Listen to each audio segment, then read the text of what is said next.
السلام علیکم ورحمۃ اللہ وبرکاتہ۔ بسم اللہ الرحمن الرحیم۔ نفع بخش سودا، کون تیار ہے ایسے سودے کے لیے؟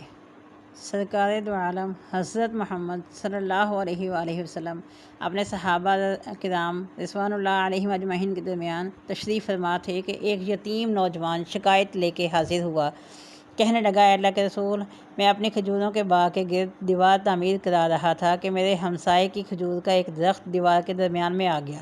میں نے اپنے ہمسائے سے درخواست کی کہ وہ اپنی کھجور کا درخت میرے لیے چھوڑ دے تاکہ میں اپنی دیوار سیدھی بنوا سکوں۔ اس نے انکار کر دیا تو میں نے اس کھجور کے درخت کو خریدنے کی پیشکش کر دی۔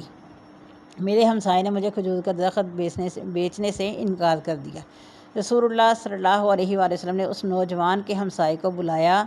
ہمسایہ حاضر ہوا تو آپ صلی اللہ علیہ وسلم نے اس نوجوان کی شکایت سنائی، جسے اس نے تسلیم کیا کہ واقعی ایسا ہوا ہے۔ آپ صلی اللہ علیہ وسلم نے اسے فرمایا کہ تم اپنی کھجور کا درخت اس نوجوان کے لیے چھوڑ دو یا اس درخت کو نوجوان کے ہاتھوں فروخت کر دو اور قیمت لے لو۔ اس آدمی نے دونوں حالتوں میں انکار کیا۔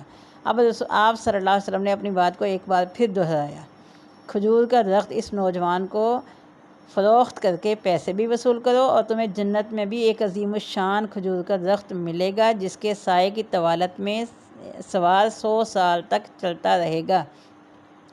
دنیا کے ایک درخت کے بدلے میں جنت میں ایک درخت کی پیشکش ایسی عظیم تھی جس کو سن کر مجلس میں موجود سارے صحابہ کرام رضوان اللہ علیہم اجمعین دنگ رہ گئے۔ سب یہی سوچ رہے تھے کہ ایسا شخص جو جنت میں ایسے عظیم الشان درخت کا مالک ہو کیسے جنت سے محروم ہو کر دوزخ میں جائے گا۔ مگر وائے قسمت کہ دنیاوی مال و متاع کی لالچ اور طمع آڑے آ گئی اور اس شخص نے اپنا کھجور کا درخت بیچنے سے انکار کر دیا۔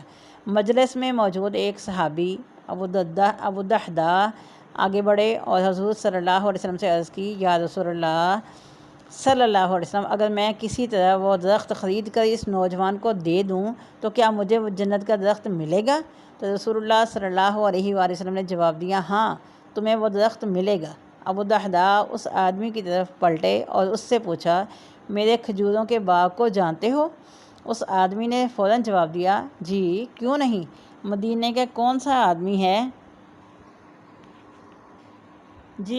مدینے کا کون سا ایسا شخص ہے جو ابو دحداء کے 600 کھجوروں کے باغ کو نہ جانتا ہو؟ ایسا باغ جس کے اندر ہی ایک محل تعمیر کیا گیا ہے، باغ میں میٹھے پانی کے ایک کنواں اور باغ کے گرد تعمیر خوبصورت اور نمایاں دیوار دور سے ہی نظر آتی ہے۔ مدینہ کے سارے تاجر تیرے باغ کی اعلیٰ اقسام کی کھجوروں کو کھانے اور خریدنے کے انتظار میں رہتے ہیں۔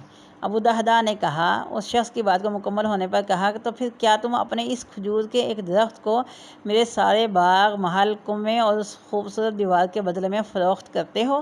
اس شخص نے غیر یقینی سے سرکار دو عالم کی طرف دیکھا کہ کیا عقل مانتی ہے کہ ایک کھجور کے بدلے میں اسے ابو دحداء کے 600 کھجوروں کے باغ کا قبضہ بھی مل پائے گا کہ نہیں؟ معاملہ تو ہر لحاظ سے فائدہ مند نظر آ رہا تھا۔ حضور صلی اللہ علیہ وسلم اور مجلس میں موجود صحابہ کرام رضوان اللہ علیہم اجمعین نے گواہی دی اور معاملہ طے پا گیا۔ ابو دحداء نے خوشی سے حضور صلی اللہ علیہ وسلم کو دیکھا اور سوال کیا، یا رسول اللہ صلی اللہ علیہ وسلم، جنت میں میرا ایک کھجور کا درخت پکا ہو گیا نا؟ آپ صلی اللہ علیہ وسلم نے فرمایا، نہیں۔ ابو دحداء سرکار صلی اللہ علیہ وسلم کے جواب سے حیرت زدہ ہوئے۔ آپ صلی اللہ علیہ وسلم نے اپنی بات کو مکمل کرتے ہوئے جو کچھ فرمایا اس کا مفہوم یوں بنتا ہے کہ اللہ رب العزت نے تو جنت میں ایک درخت، محض ایک درخت کے بدلے میں یہ دینا تھا، تو تم نے تو اپنا پورا باغ ہی دے دیا ہے۔ اللہ تعالیٰ جود و کرم میں بے مثال ہیں۔ انہوں نے تجھے جنت میں کھجوروں کے اتنے باغات عطا کیے ہیں کہ کثرت کی بنا پر جن کے درختوں کی گنتی بھی نہیں کی جا سکتی۔ ابو دحداء، میں تجھے پھل سے لدے ہوئے ان درختوں کی کس قدر تعریف بیان کروں؟ آپ صلی اللہ علیہ وآلہ وسلم اپنی اس بات کو اس قدر دہراتے رہے کہ محفل میں موجود ہر شخص یہ حسرت کرنے لگا، اے کاش وہ ابو دحداء ہوتا۔ ابو دحداء وہاں سے اٹھ کر جب اپنے گھر کو لوٹے تو خوشی کو چھپا نہ پا رہے تھے۔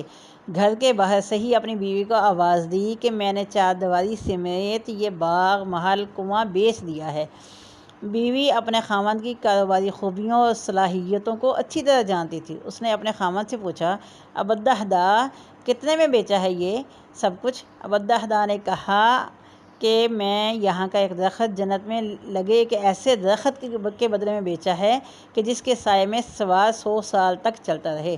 تو ان کی بیوی نے خوشی سے چلاتے ہوئے کہا، ابوالدرداء تو نے منافع کا سودا کیا ہے، تو نے منافع کا سودا کیا ہے۔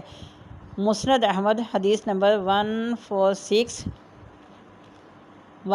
تفسیر ابن کثیر جزء 27 صفحہ نمبر 240 پر بھی یہ واقعہ تفصیل سے موجود ہے۔ دنیا کی قربانی کے بدلے میں آخرت کی بھلائی، یا دنیا میں اٹھائی گئی تھوڑی سی مشقت کے بدلے آخرت کی راحت، کون تیار ہے ایسے سودے کے لیے؟